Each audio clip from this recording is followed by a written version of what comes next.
Hello friends, welcome back to my channel দাদা study centre. তো বন্ধুরা, আজকের এই ভিডিওটিতে আমার আলোচনার বিষয় হলো চতুর্থ শ্রেণীর যে গণিত বিষয়টা আছে, সেই চতুর্থ শ্রেণীর গণিত বিষয়ের তোমরা প্রত্যেকে তোমাদের বইয়ের 1 নাম্বার পেজটি তোমরা দেখতেই পাচ্ছ। সেই 1 নাম্বার পেজটি খুলে নাও। তো দেখো, তোমরা প্রথমে ভালো করে লক্ষ্য করো, এখানে কটা ইঁট আছে বলো? 4টে ইঁট আছে প্রথমে।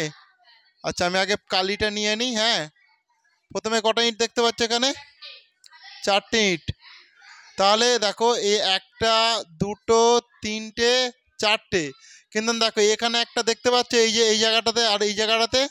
তাহলে সামনের দিকে 4টে আছে, মানে কি এই যে এখানটায় দেখতে পাচ্ছ এই জায়গাটা, এর পিছনের দিকেও কটা আছে? 4টে আছে। তাহলে সামনের দিকে 4টে, পিছনের দিকে এই যে এখানে দেখতে পাচ্ছ এই 4টে, আর এখানে এই 4টে, তার মানে টোটাল কটা আছে? 8টা। সেই জন্য এখানটাতে 8 লিখে দাও। সেই জন্য কি লিখবে এখানটাতে? 8 দেখতে পাচ্ছ? তোমরা প্রত্যেকে 8 লিখে দাও। এরপরে দেখো এই লাইনটাতে দেখো, 1টা 2টো 3টে 4টে 5টা 6টা 7টা 8টা আছে। তাহলে এই লাইনেও তোমরা কি লিখবে? 8 লিখবে। ঠিক আছে, প্রত্যেকে একটু ভালো করে লিখে নিও। তাহলে এটাও 8 হয়ে গেল আমাদের। এরপরে দেখো এখানে দেখো, 1টা 2টো 3টে 4টে, তাহলে এখানে 4টে আছে, মানে পিছনের দিকেও দেখতে পাচ্ছ 4টে আছে, এই যে এখানটায় পিছন দেখতে পাচ্ছ। তাহলে এখানেও কি হবে? তোমার 8ই হবে। সেই জন্য এখানটা তুমি 8 লিখে দাও। 8, তাই তো? তাহলে দেখো এই সারিতে কটা আছে দেখে নাও, 1টা 2টো 3টে 4টে 5টা 6টা 7টা 8টা। তাহলে এখানটাতেও তুমি কি লিখবে? 8 লিখবে। তাহলে প্রত্যেকে, তাহলে দেখো মোট সারির সংখ্যা দেখো, মোট সারিতে ড্যাশটি, তাহলে মোট সারিতে কটি হবে? এখানে মোট সারির সংখ্যা কটি? দেখো এখানে বলছে মোট সারি সংখ্যা কটি বলো। তাহলে কটা সারি আছে? এই দেখো, 1টা সারি 2টো সারি 3টে সারি, এই 4টে সারি। তাহলে টোটাল এখানে কটা সারি পাচ্ছ? 4টে। সেই জন্য এখানটাতে 4 লিখো ভালো করে, 4। ওকে। আচ্ছা, 4টা ঠিক ভালো করে বোঝা যাচ্ছে না, আমি 4টা ভালো করে করে দিচ্ছি, একটু অসুবিধা হচ্ছে। দেখো এখানটায় 4 লিখতে হবে তোমাদেরকে।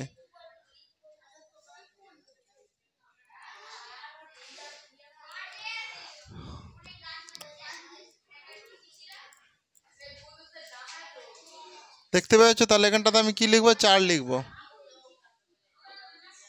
4 হয়েছে। তাহলে প্রতি সারিতে কটা করে ইঁট আছে?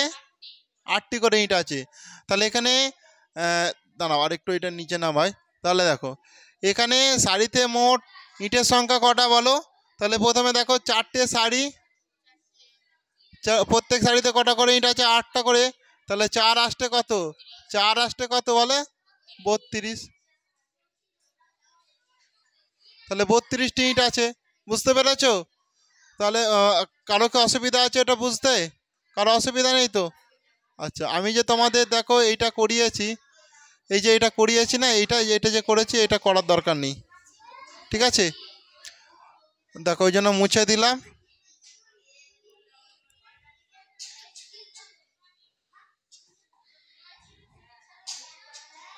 কেউ বুঝতে পারছো নি? এরকম কেউ আছো? বুঝতে পেরেছো তো প্রত্যেকে?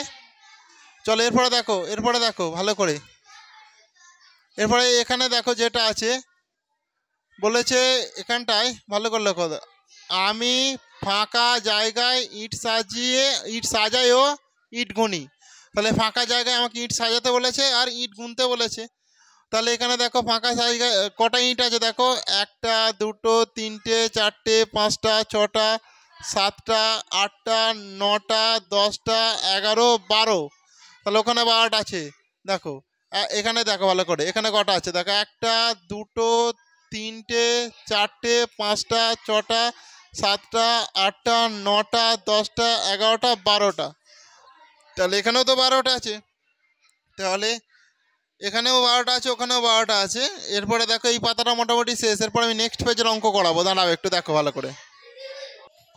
তো বন্ধুরা, এরপর তোমরা প্রত্যেকে দেখো 2 নাম্বার পেজের অঙ্কটা দেখো। 2 নাম্বার পেজে প্রথমে আছে দেখো, বলেছে আচ্ছা, ঝিমলিদের মাঠে 300টি ইটের সারি, 300টি ইট সাজিয়ে রাখতে হবে। তাহলে প্রতি সারিতে কটা করে আছে?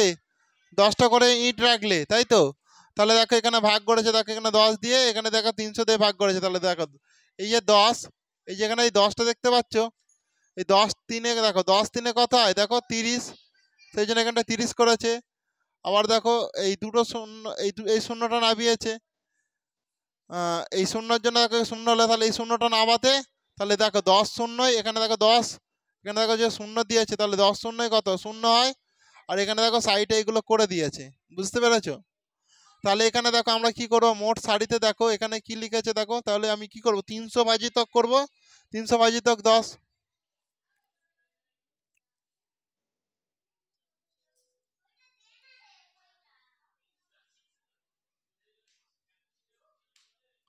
এখানটা দেখো ধরছে না, আমি এটা করে দিচ্ছি, দেখো এখানটায় লিখতে হবে এরকম 300 ভাজিতক 10 সমান 30টি। বুঝতে পেরেছো? দেখো এই ফাঁকটাতে ধরছে না, এখানটাতে 30টি হবে, আর এখানটাতে 300 লিখতে হবে। দাঁড়াবে আমি দেখছি একটু ধরাতে পারি নাকি।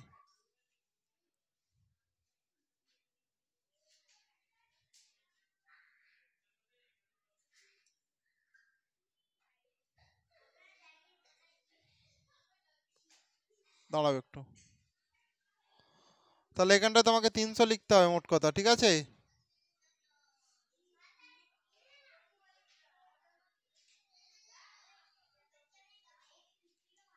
আচ্ছা এখানটা ধরছে না, এইভাবে তোমরা এটা করে দিও, ঠিক আছে? এই গ্যাপগুলো, এই ছকগুলোতে করে দেবে, তোমাদের পেনেতে সরবে, তোমরা করে দিও ওটা, বুঝতে পেরেছো? এরপরে দেখো নেক্সট প্রশ্ন দেখো, দুইয়েরটা দেখো ভালো করে। বলেছে সুজিত প্রতি সারিতে 8টি করে 208টি ইট সাজিয়ে রাখলো, তাহলে মোট সারি দেখো কত হবে। এখানটায় কি করে বলো, 208 করবে, হ্যাঁ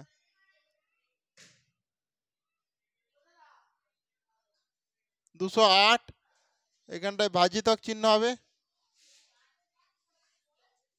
ভাজিতক,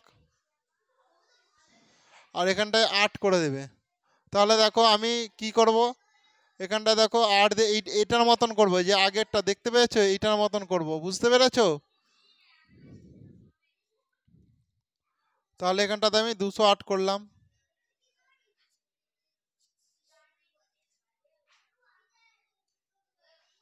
তাহলে এখানে কত দিয়ে ভাগ করবো, 8 দিয়ে তো। তাহলে দেখো 8 একে 8, 8 দুগুণে কত হবে, এখানটায় 16 আমি করে দিলাম, বুঝতে পেরেছো? তাহলে 6 7 8 9 10, তাহলে এখানটায় 4 হবে, 4 তো, সেই জন্য দেখো এটা 4, আর এই 8টা নামিয়ে দিলাম, এই 8টা কি করলাম, নামালাম। তাহলে 8 6 কত হবে, 8 6 48, সেই জন্য এখানটা 48 লিখে দিলাম। দেখতে পেয়েছো অঙ্কটা হয়ে গেছে, অঙ্কটা হয়ে গেছে। তাহলে এখানে যেরকম দেখো একক দশক আর লিখলাম না, তোমরা লিখে নিতেও পারো। তাহলে এখানে দেখো মোট, দেখো এখানটায় কি হবে, মোট ড্যাশটি সারিতে ইট রাখবে, তাহলে কটা ছাবে, 26টি। তাহলে এখানটাতে আমরা 26টি করে নাও, 26টি, বুঝতে পেরেছো? তাহলে 26টি হয়েছে, তাহলে এই অঙ্কটা হয়ে গেল। এরপর দেখো নেক্সট, দেখো পরের অঙ্কটা, এখানে দেখো 3 নম্বরে অঙ্কটা কি বলেছে দেখো, সোফিয়া 12টি সারিতে কিছু ইট সাজিয়ে রেখেছে, প্রতি সারিতে 12টি করে ইট রেখেছে, তাহলে মোট দেখো ড্যাশটি ইট আছে। তাহলে এটা কি করবে বলো, প্রত্যেকে করেছো? ভালো করে দেখো, সোফিয়া 12টি সারিতে ইট সাজিয়ে রেখেছে, তাহলে সোফিয়া কটা সারিতে ইট সাজিয়ে রেখেছিল, এখানটায় দেখো 12টি বলেছে, তাহলে সেই জন্য আমি এখানটায় 12 লিখবো, 12 লিখলাম। আবার প্রতি সারিতে 12টা করে ইট আছে, তাহলে এখানেও 12টা আছে, তাহলে এটাকে আমাকে কি গুণ করতে হবে। তাহলে মোট কটা ইট সাজিয়ে রাখবে সোফিয়া, তাহলে 12কে তুমি এখানটায় একক দশক শতক এখানটায় লেখো, এখানটায় দেখো এখানটায় 12 দাও, আর এখানটাতেও দেখো 12 দাও, দিয়ে এটাকে গুণ করো। তাহলে দেখো 2 দুগুণে কত হবে, 4, 2 একে 2, গুণিতক চিহ্ন দাও, 1 2 এই যে 1, আর এই 2 1 2 কত হবে 2, 1 2 2, আর এটা 1 1 কত 1, তাহলে কত হচ্ছে 4, এখানটা দেখো 4 হচ্ছে, এটাও দেখো 4 হচ্ছে, আর এটা 1 হচ্ছে, তাহলে 144, সেই জন্য 144 হবে সঠিক আনসার।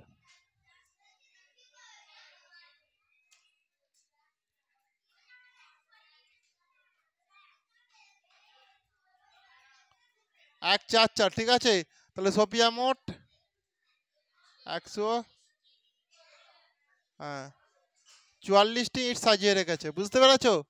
তাহলে 144, এটা 144 কিন্তু না, এটা এই যে এটা হয়তো বুঝতে পারছো না, এটা 1 4 4 144, বুঝতে পেরেছো?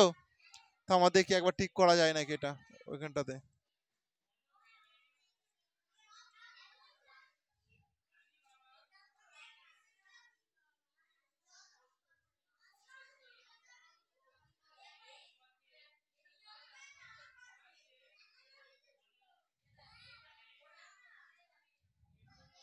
তাহলে 144টি, বুঝতে পেরেছো?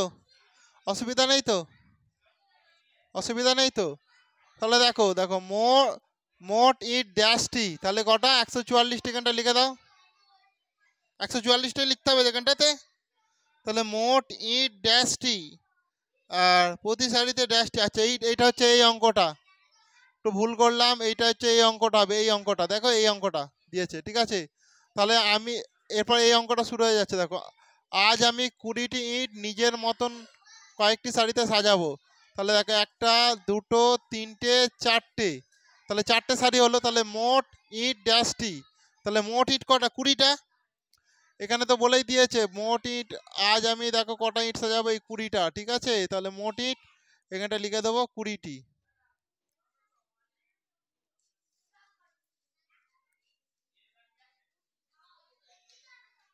20টি। তাহলে প্রতি শাড়িতে ড্যাশটি করে ইট আছে। তাহলে দেখো এক একটা শাড়িতে দেখো 1 2 3 4 5টা, তাহলে দেখো এখানটা আমি কি করে দেবো? 5টা, 5টা। তাই মোট শাড়ি হবে ড্যাশটি, তাহলে কটা শাড়ি হবে? তাহলে 20 ভাজিতক 5,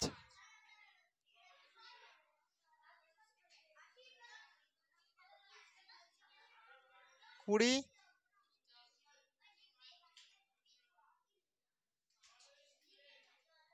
20 ভাজিতক 5, তাহলে এখানটায় 20 দাও, তুমি 20 করো, তাই তো, একে 5 দিয়ে করো।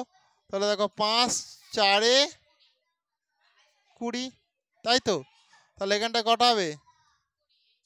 4টি, এই 4টি হবে তোমাদের সঠিক উত্তর, বুঝতে পেরেছো? এই 4টি হবে তোমাদের সঠিক উত্তর।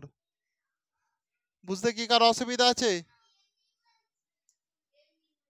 বুঝতে পারছো তো প্রত্যেক অঙ্কগুলো? তাহলে তো বন্ধুরা আজকের ক্লাসটা তাহলে আমি এখানেই শেষ করলাম। আর ক্লাসটি তোমাদের কেমন লাগলো তোমরা তা প্রত্যেক কমেন্টে জানিও। আর ক্লাসটি যদি তোমাদের প্রকৃত ভালো লেগে থাকে তাহলে অবশ্যই তোমরা বেশি বেশি পরিমাণে একটু বন্ধু বান্ধবদের মধ্যে শেয়ার করে দিও। ওকে, থ্যাংক ইউ, প্রত্যেকে ভালো থেকো।